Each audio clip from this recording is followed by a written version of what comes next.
여러분, 지금 이 영상을 아슈아간다의 어떤 이유로 클릭하셨든 영상을 끝까지 시청하시면 궁금증이 모두 해결되실 거예요. 수면과 스트레스 관련 상담만 수없이 많이 해본 약사인 제가 보장해 드릴게요. 정보가 넘치는 시대에 믿고 참고할 수 있는 기준이 되겠습니다. 안녕하세요, 옆집 약사입니다. 오늘은 잘만 복용하시면 삶의 질을 수직 상승시켜주는 아슈아간다에 대해서 알아볼게요. 스트레스 받으면 잠부터 안 오시는 분들 많으시죠? 퇴근해도 머릿속에서 일 생각이 안 지워지고 누우면 뒤척이기만 하고 스트레스 해소하려면 잠을 자야 하는데 잠이 안 오니까 다음날 또 피곤하고 피곤하니까 별것도 아닌 일에 짜증이 확 올라오고 이런 악순환이 반복되시는 분들, 그래서 대부분 처음엔 운동을 시작하고 카페인을 줄이고 수면 루틴을 만들고 명상도 해보고 다 맞는 방법이고 이론적으로는 틀린 게 하나 없는데요. 현실은 많이 다릅니다. 이미 스트레스가 쌓여있는 상태에서는 몸이 긴장 모드로 굳어있게 되는데요. 스트레스 호르몬인 코티졸은 높아져 있고 자율신경 밸런스는 깨져 있고 뇌는 계속 깨어있는 상태입니다. 사실 이 상태에서는 운동을 해도 피로만 더 쌓이고 명상을 해도 잡생각만 늘어나고 잠을 자려고 해도 몸이 안 내려옵니다. 좋은 방법이긴 한데 지금 상태에서는 잘 안 먹힌다는 겁니다. 그래서 이 단계에서는 몸을 먼저 내려주는 장치가 필요한데요. 이때 필요한 대표적인 성분이 바로 아슈아간다입니다. 아슈아간다는 단순한 영양제가 아니라 스트레스 호르몬인 코티졸을 조절하면서 자율신경 균형을 회복해서 우리 몸의 과도한 긴장 상태를 완화시켜주는 이 세 가지를 동시에 건드려주는 허브인 아답토젠이라고 하는데요. 쉽게 말하면 과하게 올라간 상태를 정상으로 되돌리는 역할을 한다고 보시면 됩니다. 그래서 이유 없이 예민해진 상태, 피곤한데 잠이 안 오는 상태, 계속해서 긴장이 풀리지 않는 상태, 이런 상황에서 특히 도움이 많이 됩니다. 그런데 삶의 질을 수직 상승시켜주는 아슈아간다 성분도 잘못 복용하면 효과가 아예 없거나 오히려 몸에 해로울 수 있는데요. 오늘은 효과를 200% 낼 수 있는 복용법과 뻔한 내용이 아닌 상담했을 때 많은 사람들이 궁금해할 내용들을 실제 사례 중심으로 구성해 봤으니까요. 끝까지 시청 부탁드리겠습니다. 아슈아간다란 무엇일까요? 제일 비슷하면서도 다른 한국의 홍삼이랑 비교를 해서 설명을 해드릴게요. 우리 몸을 자동차라고 생각하면 홍삼은 떨어진 배터리를 다시 채워서 출력을 높여주는 역할을 하고요. 아슈아간다는 이미 과하게 밟혀있는 엑셀을 조금 줄여서 과열된 상태를 식혀주는 역할을 합니다. 여기서 중요한 포인트가 하나 있는데요. 많은 분들이 현재 본인 상태를 기운이 부족하다고 생각해서 홍삼을 챙겨 드시는데 실제로 현대인들은 스트레스가 너무 많아서 몸이 계속 긴장 상태라서 피곤하다고 느끼는 경우가 훨씬 많습니다. 이 경우에는 무조건 기운을 올리는 홍삼보다는 과하게 올라간 것을 내려주는 아슈아간다를 복용해주는 것이 도움이 되는 경우가 많습니다. 아슈아간다를 처음 들어보신 분들도 많을 것 같은데요. 직역을 하면 인도어로 아슈아는 말, 간다는 냄새를 뜻하고요. 약초의 뿌리에서 말냄새 같은 특유의 향이 나서 지어진 것도 있고 단순히 냄새가 아니라 말에 힘을 주는 약초라는 의미도 있습니다. 인도 전통의학인 아유르베다에서 수천 년 동안 사용된 약초이기 때문에 홍삼만큼 역사가 깊고 그만큼 안전한 약초이긴 한데요. 홍삼은 우리나라에서 국가 차원으로 관리가 되고 있기 때문에 표준화가 굉장히 잘 돼 있어서 사실 어떤 제품을 골라도 함량만 다르지 비슷한 경우가 많은데요. 아슈아간다는 사용된 지는 오래되었지만 최근에 급격하게 곽강을 받으면서 제품 간의 편차가 큰 제품이라서 선택하시는데 오늘 내용이 매우 큰 도움이 되실 거예요. 그러면 실제로 어떤 효능이 있는 건지 지금까지 발표된 임상 연구를 기반으로 말씀드릴게요. 첫 번째는 스트레스 호르몬인 코티졸을 감소시켜주는 효과인데요. 너무나 많은 임상 시험을 통해서 증명된 효과이고요. 많은 사람들이 기대하는 효과이기도 합니다. 우리 몸이 계속해서 스트레스를 받으면 부신에서 코티졸이라는 호르몬이 분비가 되는데요. 단기적으로는 위기 상황 대응을 위해 필요한 호르몬이지만 문제는 이게 만성적으로 높은 상태가 유지가 되면 수면장애, 체중 증가, 면역력 저하, 감정 불안정 증상이 나타나게 되는데요. 이런 증상이 있을 때 코티졸 호르몬 수치를 낮춰서 증상을 완화시켜 줄 수 있습니다. 아슈아간다를 많이 활용하고 있는 인도의 유명 의학 저널을 살펴보면요. 일단 논문 자체가 무작위 배정의 이중 맹검으로 설계가 굉장히 잘 된 논문이고요. 만성 스트레스 병력이 있는 총 64명의 환자를 대상으로 일부는 아시아간다를 300ml 복용하게 하고 일부는 아무것도 안 들어가 있는 위약을 복용하게 했습니다. 그리고 60일 뒤에 평가를 했는데요. 그래프에서 볼 수 있듯이 스트레스 점수는 40% 정도 위약보다 감소를 하였고요. 정신건강 점수는 70%, 혈중 코티졸 수치는 20% 더 감소를 하는 등 위약과 매우 큰 차이를 보였습니다. 이 정도의 차이면 느낌이 아니라 수치로 확인되었다고도 볼 수 있겠습니다. 실제로 제가 상담했던 분들이 느꼈던 건 아시아간다를 복용했을 때에는 평소에는 스트레스 받을 상황인데 그냥 하하호호 하면서 넘길 수 있게 된다고 합니다. 그래서 주변에 감정 쓰레기통 친구들이 있으면 추천해주면 좋다고 했던 얘기가 기억이 나네요. 두 번째는 수면의 질을 개선해주는 효과입니다. 수면 호르몬인 멜라토닌에 의해서도 수면 리듬이 조절되지만 그림에서 볼 수 있듯이 코티졸에 의해서도 조절이 되는데요. 보통 활동을 하는 낮에는 수치가 높고 저녁이 되어서 잠들 시간이 되면 줄어드는 것이 보통인데요. 이것이 깨져 있는 사람들에게 도움을 줄 수 있고요. 수면제처럼 억지로 재우는 것이 아니라 스트레스가 낮아지면서 자연스럽게 잠으로 넘어가는 흐름을 만들어주기 때문에 내성 없이 안전하게 복용할 수 있는 것이 특징입니다. 세 번째는 인지기능과 집중력 및 기분 개선 효과입니다. 단순히 스트레스만 낮춰주는 게 아닌 기억력과 집중력, 기분까지 같이 좋아지는 결과들이 많이 보고되고 있는데요. 다만 이건 스트레스처럼 확립된 효과라기보다는 보조적으로 따라오는 효과로 이해해 주시는 게 좋을 것 같습니다. 네 번째는 성기능 및 호르몬 균형 개선 효과입니다. 스트레스를 많이 받게 되면 코티졸 수치가 올라가면서 성호르몬이 억제되는 구조가 만들어지는데요. 아시아간다는 이 부분에서 작용을 해서 호르몬 수치를 정상화시키는 방향으로 작용합니다. 남성의 경우에는 테스토스테론이 증가할 수 있고요. 폐경기 여성을 대상으로 한 임상 연구에서는 갱년기 증상이 개선된 결과도 보고되어 있기 때문에 갱년기 증상의 보조적 치료로도 활용해 볼 수 있겠습니다. 이렇게 다양한 효과를 가진 아시아간다를 평생 복용해도 괜찮을까요? 아시아간다는 멜라토닌처럼 장기적인 안정성에 대한 연구는 아직까지 부족하고요. 대부분의 연구 논문이 8에서 12주 정도로 설계가 되어 있습니다. 그리고 개인적으로는 이러한 생약 성분을 오랫동안 복용하는 것은 추천드리지는 않기 때문에 3달 정도 드신 후에 한 달 정도 휴약기를 가져가 주시는 것이 좋습니다. 약사님, 수면제 먹고 있는데 같이 먹어도 될까요? 라는 질문도 많이 하시는데요. 일반적으로는 같이 복용을 하셔도 문제가 되지 않지만요. 아시아간다 성분이 진정 수용체에 작용을 해서 수면제의 효과를 강화시킬 수도 있고 과도한 졸림이나 어지러움 등이 나타날 수 있기 때문에 주의해 주시는 것이 좋습니다. 수면제를 끊거나 줄이면서 보조적으로 사용하기에는 좋다고 생각해요. 약사님, 태아닌이랑 홍경천 추출물 복용 중인데 같이 먹어도 되나요? 라는 질문도 해주셨는데 기전이 다르기 때문에 복용하셔도 무방합니다. 그럼 어떻게 먹어야 하는지도 알려드릴게요. 복용량 같은 경우에는 미국 국립보건원에서 발표한 자료에 따르면 임상 연구에서 가장 많이 사용된 용량이 300ml에서 600mg 사이인데요. 이 용량은 위다놀라이드 5% 수준으로 표준화된 아시아간다 추출물을 기반으로 한 용량입니다. 아시아간다는 화학적으로 합성을 하는 게 아니라 약초에서 원료를 추출해서 만들기 때문에 모든 제품의 품질을 똑같이 유지하기가 어려운데요. 따라서 제품 간 편차를 줄이기 위해서 표준화된 추출법을 사용해서 제조 공정을 일정하게 만들어서 그 안에 효과가 있는 성분이 얼마나 들어가 있느냐로 효과의 크기를 판단하는데요. 그 효과가 있는 성분이 위다놀라이드라는 성분이고요. 한국에서는 위다놀라이드 대신에 위다노사이드라는 성분을 사용합니다. 따라서 국내 제품을 구매하실 때에는 위다노사이드 성분이 얼마나 들어가 있냐를 보시면 되고 직구 제품을 구매하실 경우에는 위다놀라이드가 얼마나 들어가 있냐를 보시면 됩니다. 따라서 복용량은 위다놀라이드 5% 기준이라고 했으니 하루 15ml에서 30ml 정도 복용해 주시면 되겠습니다. 복용 시간은 스트레스와 집중력 개선 목적이라면 아침 식후에 드시는 것이 좋고요. 아침을 안 드신다면 공복에 드셔도 무방합니다. 그리고 수면 개선이 목적이라면 저녁 식후나 취침 한두 시간 전에 복용하시면 되고요. 아시아간다 자체가 지용성 성분이기 때문에 공복보다는 식후 즉시 복용하는 복용하는 것이 조금 더 도움이 되긴 합니다. 복용 기간은 효과를 체감하려면 보통 4주에서 8주 정도 꾸준히 드셔야 하는데요. 일주일 먹고 효과 없네 하고 중단하시는 분들이 많은데 최소 한 달 이상 꾸준히 드셔보시는 것이 좋습니다. 부작용에 대해서도 알아보겠습니다. 약사 채널이기 때문에 좋은 점만 말씀드리는 게 아니라 부작용도 솔직하게 짚고 넘어갈게요.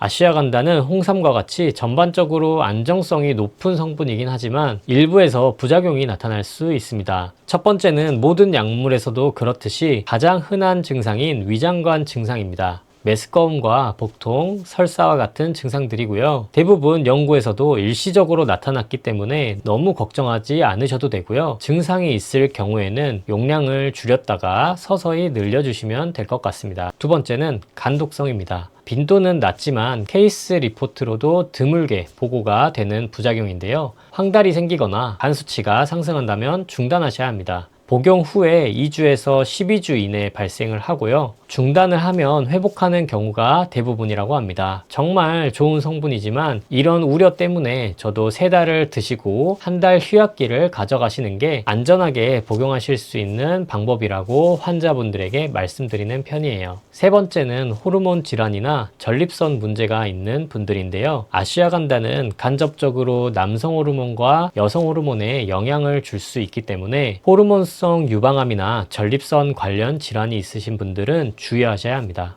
네 번째는 임산부와 수유부입니다. 인체 시험은 아니지만 동물 실험에서 유산을 유발할 가능성이 보고되어 있기 때문에 임산부는 복용하시면 안 됩니다. 다섯 번째는 갑상선 질환이 있으신 분들인데요. 아슈아간다가 갑상선 호르몬 수치를 높이는 작용을 해서 항진증이 있으신 분들은 피하시는 게 좋고요. 저하증이 있으신 분들도 이미 약으로 조절 중이신 분들은 호르몬 레벨을 높일 수가 있어서 주의해 주셔야 합니다. 여섯 번째는 자가 면역 질환이 있으신 분들입니다. 면역 조절 작용이 있어서 드시더라도 저용량부터 서서히 늘려가시는 걸 추천드립니다. 자, 여기서부터가 오늘 영상의 진짜 핵심인데요. 이 부분까지 다 들으시고 나면 내가 가지고 있는 제품 혹은 앞으로 살 제품이 어떤 게 좋은 건지 바로 알 수 있을 거예요. 첫 번째 선택 기준은요. 어떤 원료를 사용했는가입니다. 아까도 설명드렸다시피 아슈아간다는 생약에서 추출하기 때문에 제품간 편차가 매우 커서 잘못 고르게 되면 아무 효과가 없을 수 있는데요. 그래서 표준화된 추출법을 사용해서 핵심 역할을 하는 성분의 함량을 보장해주는 원료를 사용한 제품을 선택하시는 것이 필수입니다.